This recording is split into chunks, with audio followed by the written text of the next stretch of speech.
अफीम किसान भाइयों को नमस्कार।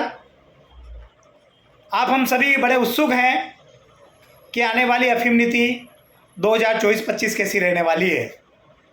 कई मित्रों के मेरे पास लगातार कॉल आ रहे हैं, मैसेज आ रहे हैं कि आने वाली अफीम नीति को लेकर क्या कयास हैं, कब तक अफीम नीति की घोषणा हो जाएगी। और निश्चित रूप से उत्सुकता सबकी वाजिब भी है, क्योंकि प्रतिवर्ष सितंबर के अंतिम सप्ताह में अफीम नीति की घोषणा हो जाती है। तो बंधुओं, पिछले वर्ष 2023-24 का अफीम कैलेंडर देखें तो अफीम नीति की घोषणा भी सितंबर के अंतिम सप्ताह से पहले हो गई थी और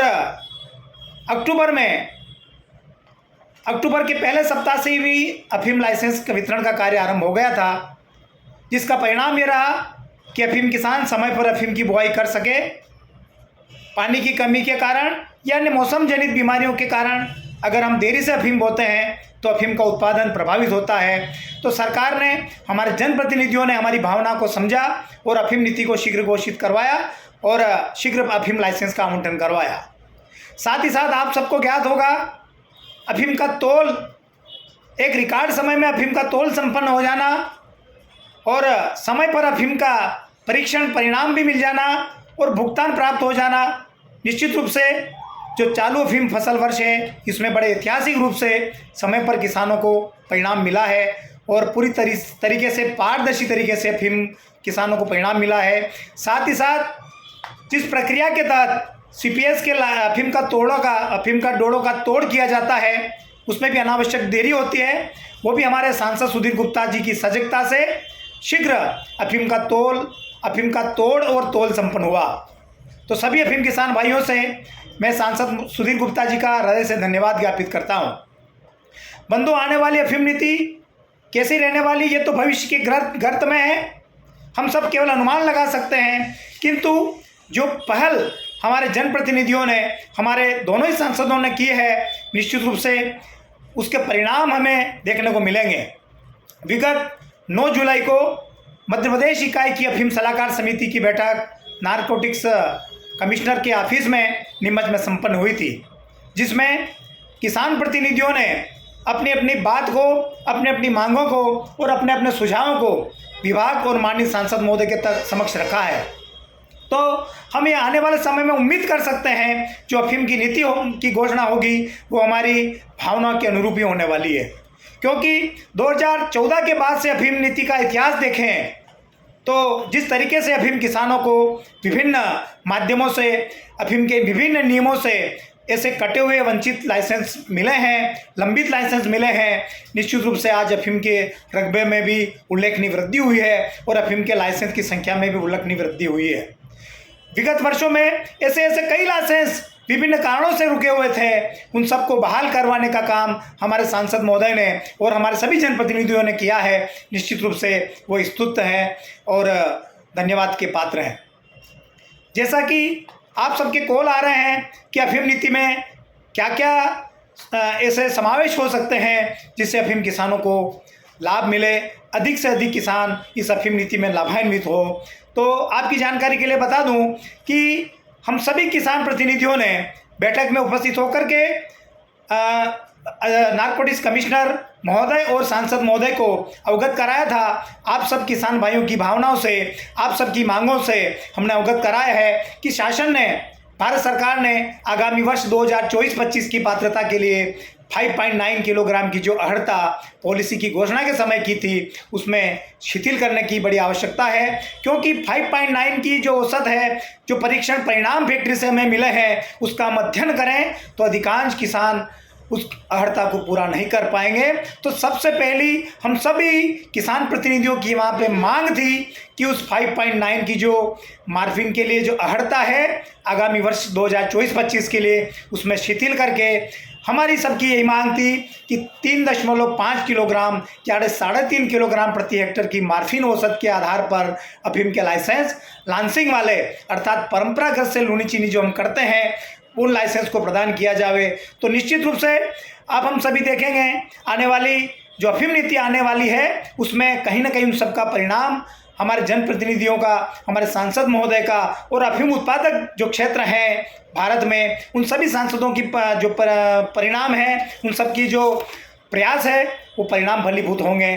तो निश्चित रूप से हम कह सकते हैं कि 5.9 किलोग्राम की जो औसत अर्हता पर, जो न्यूनतम औसत पर जो लाइसेंस की घोषणा, जो शर्त तय की थी, उसको कम करके सरकार कुछ न कुछ किसानों को राहत जरूर देने वाली है। साथ ही साथ हमने एक और बड़ी मांग बड़ी प्रखरता के साथ में, बड़ी प्रमुखता से साथ में की थी कि वर्ष 98-99 के बाद से अधिकांश अफीम किसानों को विगत अफीम नीतियों में लाभ दे चुके हैं। उन सभी किसानों को जो कटे हुए लाइसेंस थे, उन्हें विभिन्न नियमों के तहत, विभिन्न प्रक्रियाओं के तहत पुनः अफीम के लाइसेंस प्रदान किए जा चुके हैं। किंतु 98 के पूर्व के वर्षों में, 95, 96, 97, इन अफीम फसल के वर्षों में अधिकांश किसानों के लाइसेंस वंचित हैं। उन सबको भी लाइसेंस मिले, ऐसी मांग हमने की थी और ऐसे प्रयास भी हमारे सांसद महोदय ने किए हैं।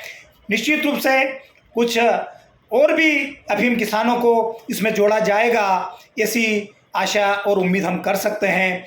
और एक और प्रमुख मांग जो हमने की थी, वो नामांतरण प्रक्रिया में मेरी व्यक्तिगत रूप से मैंने बड़ी प्रमुखता के साथ में ये मांग मान रखी थी कि मृतक नामांतरण जो हो जाते हैं, मृतक जो किसान हो जाते हैं, उनके नामांतरण करने के लिए किसान को भटकना नहीं पड़े, ऐसी व्यवस्थाएं करना चाहिए। उसमें जो अफीम के लिए फार्म भरा जाता है, उस फार्म संख्या 1 में वर्णित उत्तराधिकारी और नामिनी का नाम लिखा जाता है। वो क्रम 1 और क्रमांक संख्या 2 रहती है। उसमें अगर चालू फसल वर्ष में किसान की मृत्यु हो जाती है तो उसके स्थान पर उन किसानों को लाइसेंस अंतरित कर दिया जाता है। आप हम सभी देखते हैं कि मृतक की जो नामांतरण प्रक्रिया है वो बड़ी जटिल होती है। सभी किसान जो पंचायत ने अगर वारिसनामा दे दिया कि 5 वारिस है, 6 वारिस है, 8 वारिस है, तो उन सबको जिला अफीम अधिकारी के समक्ष जाना होता है और वहाँ पर अपनी सहमति देना होती है। तो एक हमने बड़ी मांग वहाँ पे की थी कि फार्म संख्या 1 में जो वर्णित किसान हैं, क्रमांक 1, क्रमांक 2 जो वारिसान के नाम किसान ने लिखे हैं, उन दोनों में ही सहमति के आधार पर अफीम का लाइसेंस हो जाए, नामांकित हो जाए, तो ये बड़ी किसानों को बड़ी सुगमता होगी। निश्चित रूप से बड़ी उम्मीद हमें है सरकार से कि आने वाले जो अफीम नीति है उसमें कहीं ना कहीं किसानों को इसमें लाभ मिलेगा। मृतक के नामांतरण की प्रक्रिया को और सुगम बनाया जाएगा। विगत के जो अफीम की नीतियां हैं उसमें हम देखेंगे 2015-16 से लगा करके 2022-23-24 तक की जो अफीम नीतियां हैं, खास करके अफीम फसल वर्ष 2017-18, 18-19 और 19-20 इन अफीम नीतियों में सरकार ने ऐसी व्यवस्था की थी जिसमें अफीम किसान जो लाइसेंस से वंचित हो गए हैं, ऐसे किसानों के लिए 5 वर्ष की औसत गणना के आधार पर अफीम लाइसेंस का पात्रता निर्धारण किया था। तो हम पुनः मैंने और सभी अफीम किसान प्रतिनिधियों ने बड़ी प्रमुखता से इस मांग को रखा था कि इस जो अफीम नीति आने वाली 2025 में, उसमें भी यह व्यवस्था होना चाहिए। 5 वर्ष की अफीम की जो औसत है उसे MQI कहते हैं, उसकी गणना करके अगर वो 100% के बराबर है तो उन किसानों को भी लाइसेंस का लाभ मिल जाना चाहिए, क्योंकि प्रतिवर्ष प्रकृति और परिस्थितियां समान नहीं होती है। एक समान मार्फिन और अफीम की औसत उत्पादन नहीं होती है, तो कहीं ना कहीं एक वर्ष में अगर थोड़ा सा कम भी है, एक वर्ष में ज़्यादा है, तो उस प्रकार से अगर 5 वर्षों का अगर हम मान देखेंगे और 5 वर्षों का जो अफीम का टोटल रहेगा औसत का, उसके आधार पर लाइसेंस मिलेंगे, तो ऐसे कई किसान जिस कारण से अफीम का लाइसेंस कट जाता है, ऐसे किसान भी लाइसेंस कटने से बच जाएंगे। साथ ही साथ अफीम के परीक्षण परिणाम कहीं ना कहीं इसमें निरंतर सुधार हो रहा है और ये कहीं ना कहीं व्यवस्था रहती है, कोई सुधार होता है, फिर अगले वर्ष उसमें कुछ खामियां रहती है, तो आने वाले वर्षों में सुधार किया जाता है। तो मैं समझता हूं कि अफीम की जो परीक्षण जो होते हैं, परीक्षण के परिणाम होते हैं या परीक्षण जिस तरीके से होता है उसमें भी वो सुधार की गुंजाइश है। कहीं ना कहीं एक समान गाढ़ता पर सौंपी जाने वाली अफीम की जो परिणाम होता है उसके परिणाम में बड़ी असमंजसता होती है, इसमें भी और अधिक अन्वेषण की और पारदर्शिता की आवश्यकता है। तो निश्चित रूप से ये मांग हमने किसानों ने माननीय सांसद महोदय के समक्ष रखी है, तो निश्चित रूप से आने वाले समय में इसका लाभ भी हमें मिलेगा।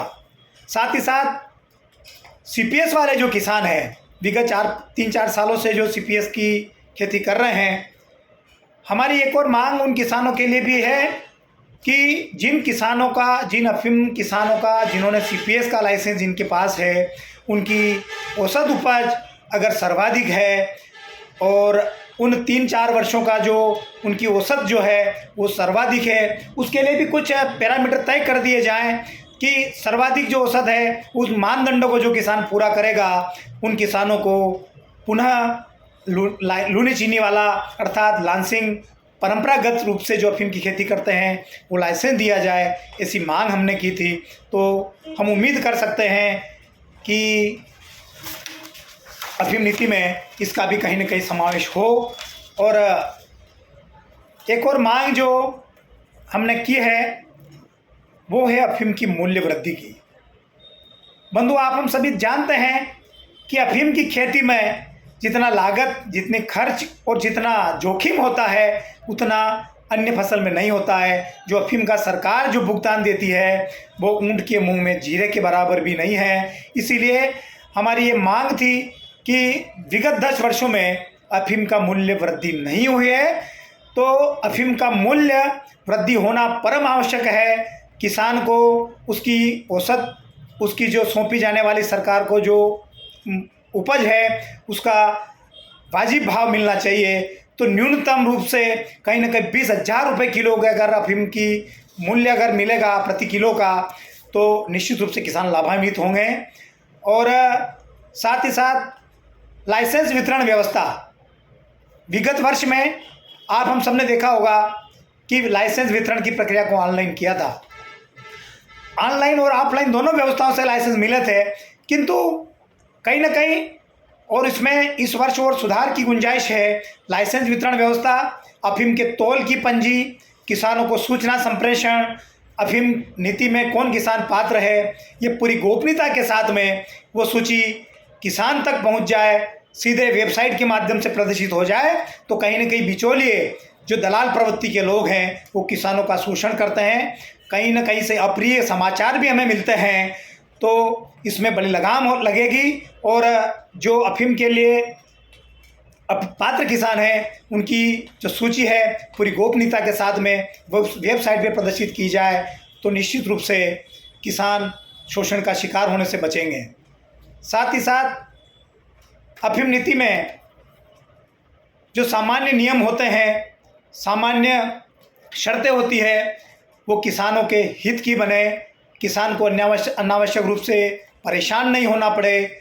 साथ ही साथ ऐसे किसान जिनकी डोड़े विगत वर्षों में चोरी हो गए थे, नीलगाय या जंगली जानवरों ने उन फसल को नुकसान कर दिया था, ऐसे किसानों के भी लाइसेंस रुके पड़े हैं। ऐसे किसानों को भी लाइसेंस मिलेंगे इस पॉलिसी में, ऐसी हमने मांग की थी। तो निश्चित रूप से हमारे जो सांसद महोदय हैं अफीम किसानों के लिए बड़े मसीहा के रूप में काम करने वाले सांसद हैं। आदरणीय सुधीर गुप्ता जी लगातार अफीम किसानों के लिए हमारी मांगों को केंद्र सरकार के समक्ष रखते रहे हैं, और कहीं ना कहीं उसका परिणाम, जो प्रयास जो है उन परिणाम के रूप में फलीभूत होता रहा है। तो हम उम्मीद कर सकते हैं कि हमारे सांसद महोदय उच्च स्तरीय जो बैठक दिल्ली में संपन्न हुई है, और भी माननीय वित्त राज्य मंत्री जी से, माननीय वित्त मंत्री जी से मिलकर के हम किसान भाइयों की भावनाओं से निश्चित रूप से उन्होंने अवगत कराया है, और समय से अफीम की नीति की घोषणा हो जाए। तो कहीं ना कहीं आप हम सभी देख रहे हैं, हर किसान के मन में उत्सुकता है। मीडिया, समाचार और ऐसे कई यूट्यूबर हैं, तो कहीं ना कहीं किसान भ्रमित भी होता है ऐसे समाचारों से। तो निश्चित रूप से उस पर लगाम लगेगी, अफीम की नीति की घोषणा शीघ्र हो जाए, और अफीम किसानों के हितों के लिए जो उल्लेख मैंने अभी वीडियो में किए हैं, और जो मांगे हमने माननीय सांसद महोदय से, माननीय कमिश्नर महोदय के समक्ष में, विभाग के समक्ष में रखी थी, उन सभी मांगों का समावेश अफीम नीति में हो, ऐसी उम्मीद हम कर सकते हैं। और उम्मीद की भी जा सकती है, क्योंकि भारत सरकार किसानों के हितों के लिए, खास करके अफीम किसानों के हितों के लिए, हितों की रक्षा के लिए प्रतिबद्ध है। और आने वाली अफीम नीति शीघ्र घोषणा होगी और हम किसान भाइयों के हितों की उसमें पूरी रक्षा होगी। पूरी अफीम किसानों के हितों को दृष्टिगत रखते हुए अफीम नीति बनेगी, ऐसा हम सभी उम्मीद करते हैं, ऐसी अपेक्षा करते हैं। आप सबसे अफीम नीति की घोषणा के बाद से अफीम की नीति की घोषणा होते ही मैं एक वीडियो लेकर के आऊँगा।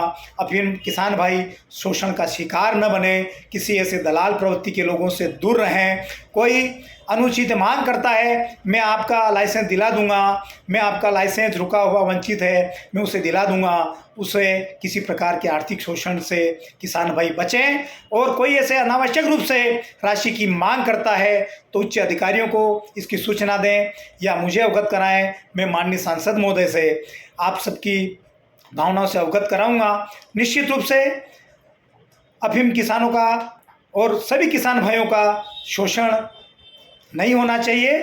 भारत सरकार की भी भ्रष्टाचार के खिलाफ जीरो टॉलरेंस की नीति है, तो निश्चित रूप से किसान भाई जागरूक बनेंगे, सजग बनेंगे और आने वाली अफीम नीति में आप सभी के हितों की रक्षा हो, आप सभी को अधिक से अधिक किसानों को इसमें लाभ मिले, ये उम्मीद मैं करता हूँ, ये शुभकामनाएं देता हूँ। बहुत बहुत धन्यवाद।